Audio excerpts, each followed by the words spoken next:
Mga kapartner, kung bibili ka ng property ngayon, ano kaya ang mas mataas na value sa future?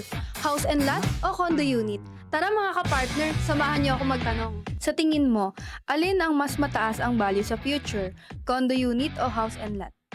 House and lot. House and lot. House and lot. House and lot. Condo. House and lot. House and lot. House and lot. House and lot. Condo. House and lot. Condo. Para sa'yo, saan mo gustong manirahan?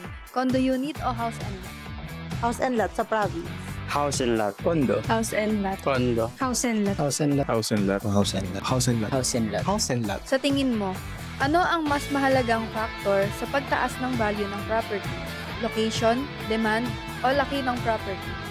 Location. Location. Demand. Laki ng property. Laki ng property. Laki ng property. Laki po ng property. Laki ng property. Location. I can't answer na isa lang, pero I would say po na yung demand tsaka po yung location po talaga. Yun po yung pinakamagtataas ng value na mga usually real estate. Equation.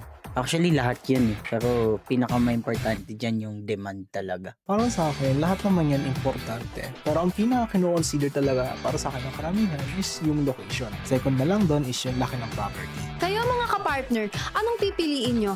Condo unit o house and lot?